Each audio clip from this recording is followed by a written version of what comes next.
Change is around us every day. So, how do you manage the changes that happen in mining year round?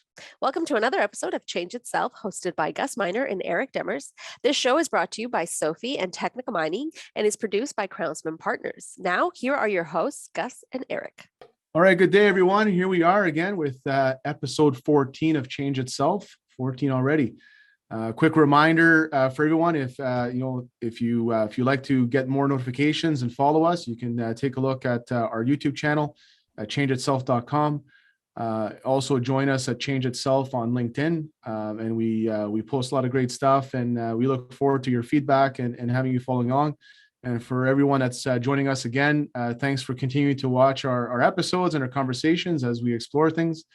Today we've got a great episode joined here with Eric Demers and Tyler Chisholm. Tyler Chisholm from Clearmotive, where we're going to be diving into the conversation around internal marketing and internal sales. Right, every time we do a change in an organization, we create a lot of conversation and a lot of initiatives based on external stakeholders or external initiatives, so that everybody understands what we're doing, why we're doing it, and why everybody should care.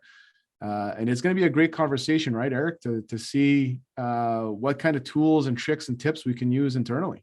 Yeah, I'm excited. I mean, a lot of the work that I'm involved with is actual internal marketing, or requires internal marketing. And I've been trying to follow marketing to educate myself a little bit. So I'm excited to hear what Tyler's got to say and what we can take away.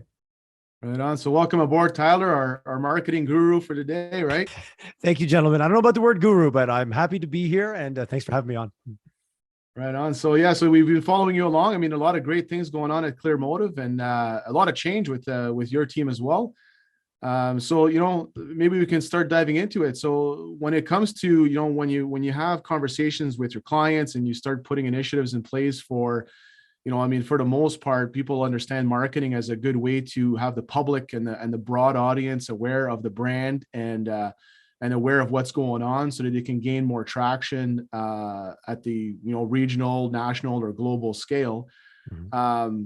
What's it been like for you as far as the internal initiatives and how to communicate with internal stakeholders for all this change? For us, it's something that's evolved over the years. And certainly if I had a whiteboard here, I would do my little diagram where, you can put your brand in the center, and your first concentric ring is your internal team. Then it's often your vendors and your partners. Then it's your customers. And then it's the people that know you and don't use you. And then it's the infamous outside ring, which is that group that doesn't know you and doesn't use you. And so often, or buy from you, depending on whether it's a product or a service. And so often that's what we chase. And you talked about whether it's exposure locally, nationally, globally. There's that elusive, but it's the hardest, most expensive group to get to. And we often trip over that inner group. And that is relevant to the size of the organization, I think, as well. If you're dealing with a startup, kind of an all hands on deck, everybody's contributing, like everyone's around the table, I find that is your main group. It's your internal team, and that's who's really collaborating around your story. But as soon as your company starts to grow, and it doesn't have to be much, it can be 20 to 30 people, that really starts to break apart. And as it grows up the chain, I think that continues. And often it's, well, whose initiative is that internal? Is it HR? Is it the IT group, because they're the ones building the back end for people to communicate? Is it the responsibility? Does it happen during onboarding? So it's been an interesting, and it's beyond employer brand, which I think is another conversation we can have today. Like, there's your outward facing brand, and is our product and our offering a fit for our customer base? Then there's your employer brand, which is typically, statistically can reduce your costs of new employee acquisition. And I would argue today that's almost a make or break, as the talent wars that we all live in. Then there's the just getting buy-in and, launching a new campaign and forgetting to even tell your internal team you're doing it, where they often can be your strongest source of referral or reference. And it really depends up and down the board, but you've got to consider all of them, because they're a stakeholder group that you also happen to know the most about, but sometimes neglect. So it's a real kind of dichotomy when you think about, them and you have access to them, but yet you forget to communicate with them. And I think it's a missed opportunity for a lot of organizations. Yeah, you talked about like tripping over that inner circle, and I think about a lot of the initiatives I've taken on, and sometimes you don't even consider it. You're already like, even though it's for them, you're not even communicating to them. You've completely missed them or forgotten them. So, and they tend to take that personally, don't they, Eric? Oh, absolutely. I mean, so do we when it happens to us, right? Yes, it does. Any tips or ideas, or where do we start planning and mapping that out? Well, let's start with how let's put on our marketing hats. Like we commented earlier, what's the key to any type of new initiative? And I've been having a lot of conversation with entrepreneurs recently, and the mistake of falling in love with your version of your customer's problem versus actually falling in love with their problem. So I think that's the first step when you're looking at understanding, like rolling something out. And there's twofold. Is it an internal initiative that is for them, or it's just something they're going to be taking part in? And I think understanding and really taking the time to kind of fall in love with their perspective of like, you ever landed a big client and the leadership team is really excited, but the team goes, oh God, this is just going to be more work. Like, oh, this is just going to be harder. Like you didn't invest in the fact that like maybe financially this is a win for the organization, but an overworked or maybe a team that doesn't feel they had the right resources before now feels more overwhelmed. So really stepping back and looking at almost like that service blueprint and like, okay, let's say we're selling a new product or a new offering, or we landed a new client with an offering that we already have, understanding the impact that's going to have on your internal team. So you can communicate with them how maybe those things that went wrong before won't, or the things that are really going to be an uplift for the company. Like we get to work in a new environment that we've never worked in before. It's great for our growth. Maybe it's great for your career advancement. Maybe there's actually going to be some new roles, some promotions, some opportunities, some upskilling, forgetting to like, oh geez, the afterthought of we now sold this new piece of work and we actually don't have the skills for it. Oh, how fast can we run and get you skilled up versus actually positioning it as an opportunity for career growth? Like it's all about understanding that value proposition and falling in love with their perspective, maybe not just management's perspective of a win when it comes to maybe just gaining new business, to think of it that way. Yeah, I mean, you cover something super important there. Like, we always talk about what's in it for me. Like, like every time you think about, I want to engage a person or persons to do, they're going to try to find their own personal win. And something that really, really landed with me just now with what you spoke about is normally we get a big contract or we get a new gig or whatever. And then we do have promotions that occur instantaneously because you have no choice but to mold around the demand. But then with no real strategy or plan around it, it's more like, hey, guess what? Yesterday your hat was this. Today your hat is this. Kudos, and you move forward. But then what is the development strategy? What is the enrollment strategy? How do they become your advocates at that point? And how do they become the leaders that you want them to be, other than just occupying the space on the org chart to keep the initiative moving forward? I mean, that one hit me really hard because I think we've all experienced that over the years. That we call it fluidity or we call it agile. I mean, I know with being part of startups, I mean, we call it being agile, where we just kind of move hats around and make things work.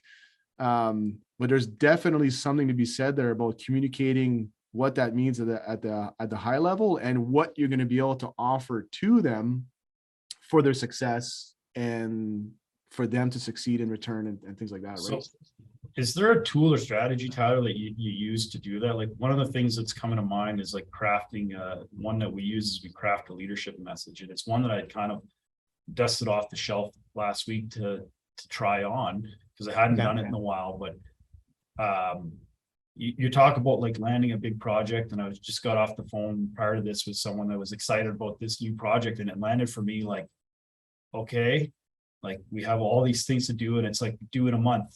Like, how are we going to achieve that? But, like, and I'm sure I do that all the time to people. So hearing it's like, oh man, right. And getting to experience that. But what type of tool or strategy would you have to like, take a few seconds before delivering that message so that it lands the right way?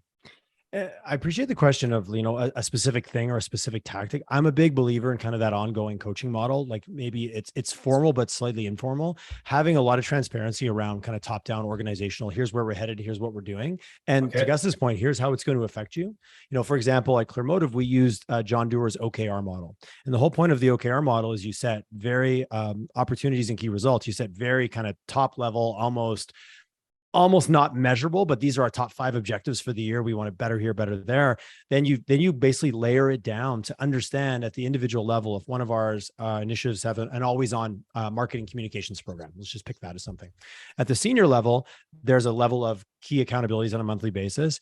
But then now what we've started to do, we ran this for about a year without bringing it to the rest of the team. Now we are fully transparent. So they can also have the opportunity to put up their hand and say, I want to get involved. But if they don't, they're going to be less surprised when they hear about something like, oh, wow, I didn't even know we were going to market with this huge content strategy versus I'd really like to contribute to that. I've always kind of wanted to write a blog article. How can I participate?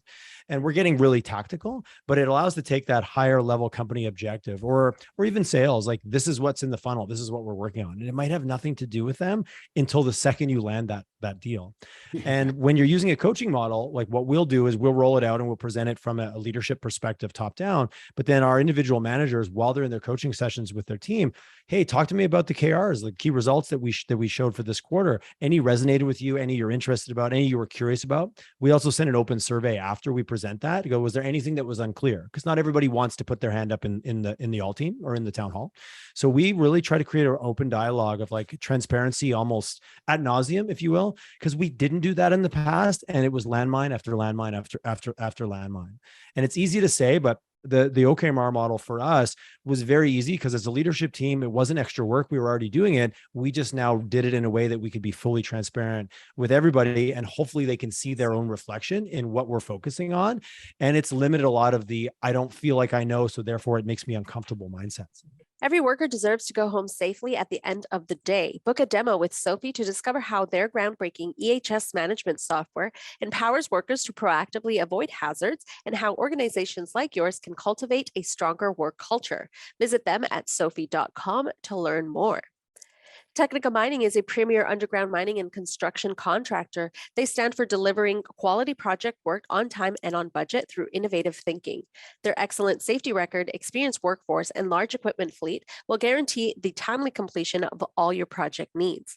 Trusted by the world's leading mining companies, Technica Mining has over 20 years of experience in mine construction, development, and production.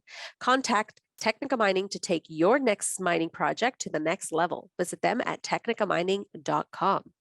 Change Itself is produced by Crownsman, the voice of industry. Check out more, including The Crownsman Show, Mining Now, The Building Energy Show, and Agriculture Now at crownsman.com.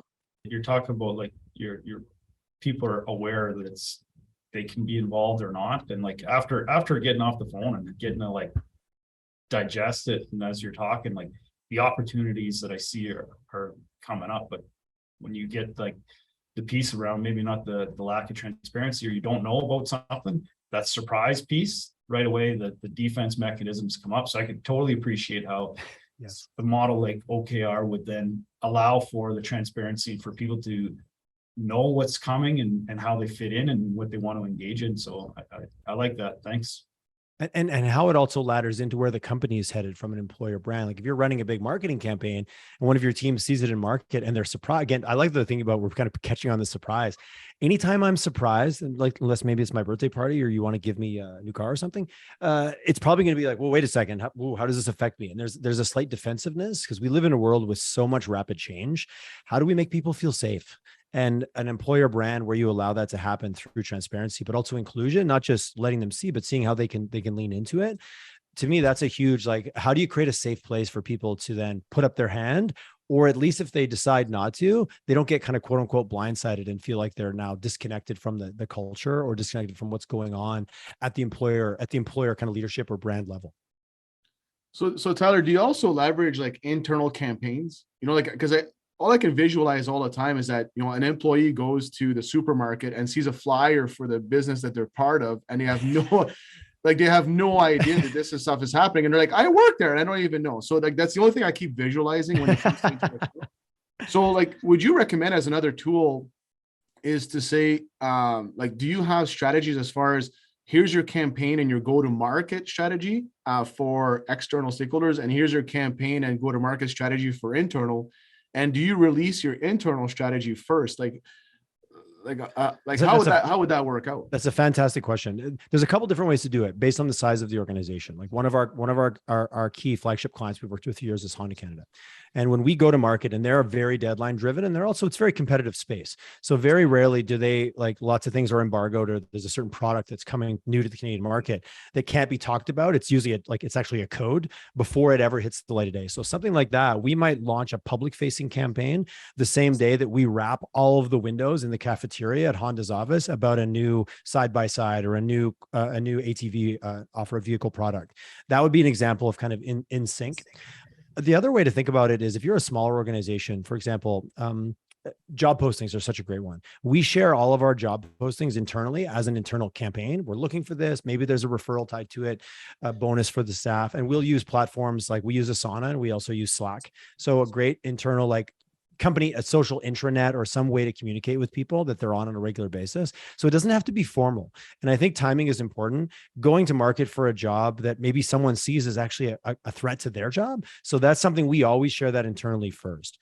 With a lot of companies that we work with, their internal audience, I think, has been forgotten about. So oftentimes we push it forward.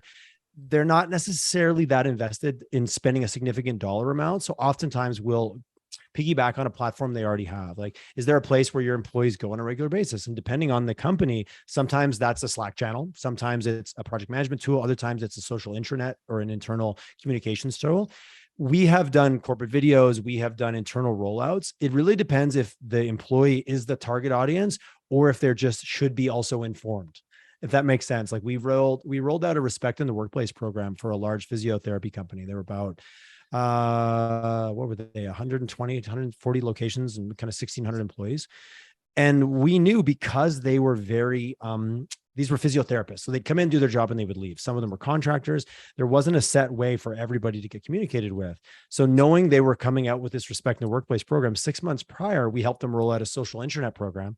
And we stopped delivering pay stubs. So this was a few years ago. This is probably 2014, 2015, to force quote unquote people to then access this digital tool to get their pay information so that when we had an information to share, we actually got, this was a company that not even every employee had an email address. So it was like that. So we had a lot of barriers. And I would imagine in your world where you've got a lot of people working in the field and people that they're not in front of their computers all day, like some of us, there's a harder way. So thinking about well in advance of a mechanism of how to communicate with those individuals. And so when it was time to roll out Respect in Workplace, which was a company-wide initiative, we had about, I think 58 or 59% of the company's employees were going to their social intranet platform at least twice a month. So we kind of knew where they were hanging out and then where we could get in front of them with an inward facing message. So that was definitely like, we had to plan for it, because if we waited to the day of like, we're going to go live, oh geez, our key audience group here, we have no way to get in front of them. We don't know where they're going to hang out or what content they're going to be consuming. So that was a bit of a longer tail, but an example of when the employee was the actual primary audience versus just an informed audience, we had to think about a different tactic because we didn't have a tool in place to communicate with them. You know, because one of the things that I've been working on, and I've been working on that with my clients as well, is that for the sake of consistency, right, for the most part, because you want to make sure you're consistent message. Like we use Loom a lot, right? Okay, yeah. Like Loom is a fantastic tool. I'm a big fan of it, actually. Yeah, I mean, it's free. You get your message recorded. You get it. You get some FaceTime, and then once you pass on that message, or if it's part of your training sessions, or if it's part of whatever you're doing, that key leadership message follows through with just clicking that link and playing a video across the way. Then at least, you know, from a time management standpoint, I mean, the leadership is not having to be at each one of these sessions and meetings, but they are there because they're saying the same message over and over again. So we've been using Loom a lot for that. But to your point, I mean, you could be going somewhere where you're in a trailer at a construction site or a mine site or something like that. Yeah. And the internet might be there, might not be there. So video kind of goes away. So, you know, we kind of got to take a look at different strategies on how to bring that message along. But the one thing I would touch on about that message, and if you think about it again, what lessons can we learn from big brands and their campaigns? You're never going to see pieces of content like, so if we launch a campaign for a new, we'll just stick on the Honda theme. We'll talk about a new side by side. Sometimes we might have 300 to 400 different digital assets that are all going out into market at the same time on all different channels all over the place. You will never see a message that doesn't fit because it was very well orchestrated and the value propositions of that product were clearly pulled through. Oftentimes I find with things like Loom or where you're doing more off the cuff, the message can shift and move. Like back to that discipline of like, what is our corporate message and what is our employer brand and what is who we stand for and what we're about. Always having that little set of cheat sheet or those notes kind of beside your computer or on your desk somewhere. So when you craft that message, because humans we're a bit sloppy. We move and we learn something new and we try a new line because we liked it or we saw it on a podcast we happened to listen to and now we want to go back and try it. But now all of a sudden, if Eric and Gus are both going, wow, we both watch different podcasts and we're both sending a message and I get this employee, I'm like, I maybe don't know that it's different, but it feels different to me. I don't call it out. So consistency is tough while still being human through the whole process. Right. Yeah, I could like vouch and see what you're talking about there. We're starting to get into it more and more where we have, we've always talked about our culture and how we use the acronym RICH squared: respect, integrity, courage, honesty, humility. And that's our core values. We talk about them a lot. And then we have a corporate declaration, we have a missions value statement, and we have these different pieces, and we're really starting to use them and communicate with them from an aligned perspective and how they like feed into one another, and crafting our messages and our internal brand stories that way, I found has been helpful in aligning kind of everybody's views, as opposed to just flat out, this is what we're doing. And without getting into the why and how it ties into who we are as an organization, it tends not to land the same way. I couldn't agree with you more. How do you bring the values and the mission and the vision and all those corporate things off the wall into how you actually behave and communicate on a daily basis? And even, how quickly you rhyme that off and how like, you owned it and you understand it. How do you make it observable? How do you make someone go, oh yeah, no, I observed like integrity in the way they communicated with me, and those observable behaviors. And I heard something years ago about values that I really like your brand and your culture is what people talk about at the backyard barbecue. Oh, you work at Technica. Oh, cool. What's that like? What they say next, that's your brand. And how you've communicated with them that week, the words you use, the respect, the cadence, all the things, the inclusion. It's great. I love it. They keep me informed all the time. They pay well. And yeah, no, I'm about to upgrade my career. Like what they say next, that's actually your brand. And that's your message. That's going to be a direct derivative, not only from what they've heard you say, but how they've been treated. Because ultimately humans, we're tricky, but we're kind of not at the same time. If you treat me well, I'm probably going to tell the story in a positive way. If I feel somehow disrespected or not included, I might answer that question a little bit differently at the backyard barbecue. We always look for those key markers, right? Where can we go collect that data? Where can we go collect those key markers that's going to help us understand how well we're doing and where we're going? So, yes, I have the fly on the wall at the backyard barbecue with a whole bunch of, especially if it's technical employees and a competitor's employees happen to be at the same backyard barbecue. That's when you're really going to hear how well you're doing, which is almost impossible to gather that information.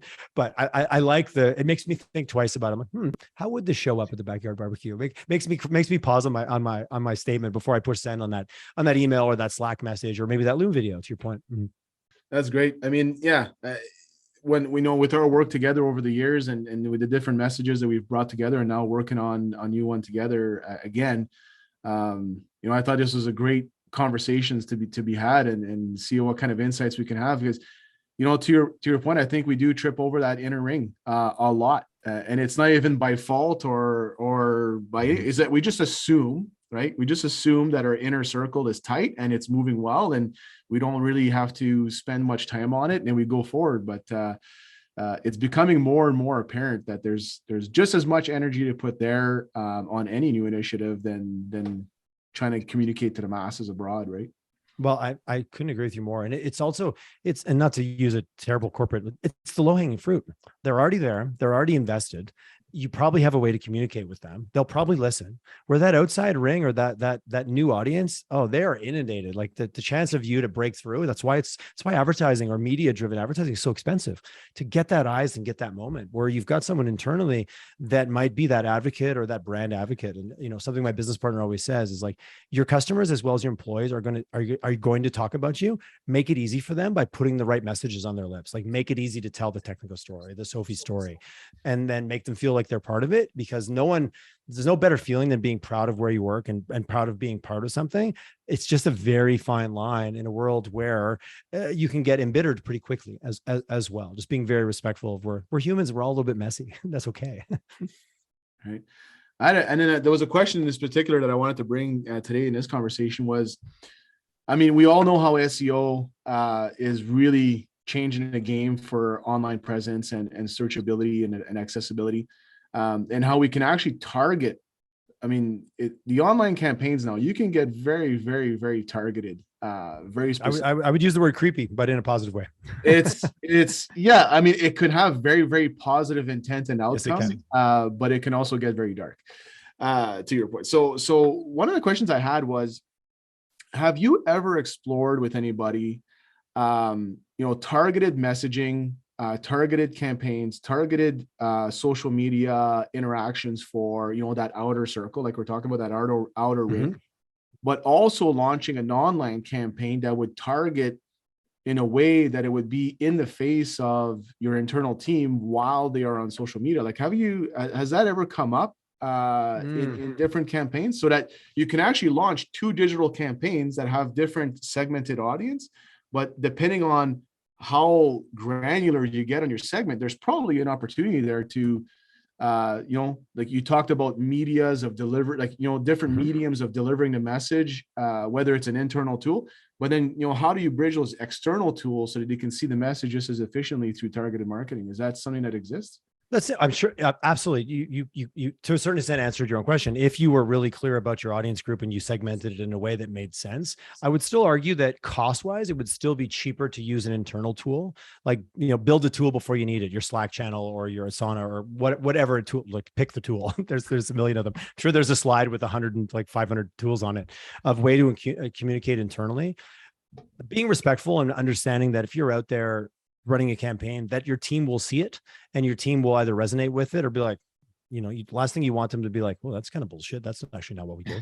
Like, you want it to be truthful and you want it to have a sense of integrity. I would still argue that building the ability or building the channel to communicate internally before you need it for that example of a campaign is still more cost effective and still more targeted. I would think more of my external, and I'm trying to think of it. I don't think we've ever run a campaign where it was very specifically, we want to target our existing staff. It was more, if our existing staff see this, oftentimes it was an employer, like a recruitment campaign or something like that. We want to make sure nobody gets like, well, wait a second, are they recruiting for my role? Like, it was more trying to mitigate any risk or perception of fear. Like, wait a second, I'm a graphic designer. We're hiring, we don't seem that busy. What's going on here? Like that, back to Eric's point about, ooh, that surprise didn't feel good. I didn't like that. Yeah, but if that's, at 9 o'clock on a Monday, perfect timing. yeah. It's worse at 3 o'clock on a Friday because then you have all weekend to stew about it. So yeah. Friday afternoon is not a good time to launch a campaign if you're not 100% sure how it's gonna land, because you can't go and talk to you like, hey, I saw this ad. No, sorry, I didn't tell you. So for example, as a smaller organization, we just do that very organically. We send it out, we post it on Slack, we communicate with some of our team. If there's anybody that feels, I'm just using the job role because that's something that can induce fear, where it's like, no, we're growing, we've got this exciting opportunity. But if they already know we're about to land a new piece of business, then all of a sudden it's like, that makes sense. So I would argue that having everything exposed in a way that understanding that your team might read it, and that's okay. So put that filter on it when you're editing or when you're writing it from a message perspective. Still going to be more cost effective and more personalized to communicate with them internally. And unless it's some secretive go to market and you've got to land on the right day because your competitors, otherwise keep your team informed first. You're still like, you trip over them, but they're still your first audience. Think about them and don't be shy to even talk to them. They're going to have insights about your customer and about your delivery system that when it comes to change management or, digital transformation or any type of, we're going to do things differently. If they felt that they were involved and they could see their fingerprints on the campaign or on the white paper, or they were quoted, oh, that's an amazing morale booster. They feel part of it now. They feel included. They matter. And it's so simple. At the end of the day, we're still humans, and seeing that we got to take part and getting our fingerprints on something and then seeing it out there in market or seeing a billboard, let's go old school. Sometimes our first target for the old billboard days was the CEO driving in and seeing his own billboard and calling you and telling you how excited he was. There's your first win with your billboard when you're in the marketing business. Think about it that way. In digital, of course, I dated myself there, but sometimes driving by your own billboard on the side of the road still induces a sense of pride. Let's not underestimate that. No, that's great. I mean, Eric, I don't know if you had anything else that any questions that were brewing there for Tyler. Oh, I appreciated what you've shared with us, Tyler. I want to be conscious of time for sure. And there's nothing for me. And thanks for joining us and sharing with us. Really appreciate it. My absolute pleasure. Hopefully it wasn't too philosophical, but it's one of those questions you can go pretty broad on it. And ultimately we're a bunch of humans, philosophical, right? And we could go on for hours and hours and hours. Yes, we can. For sure.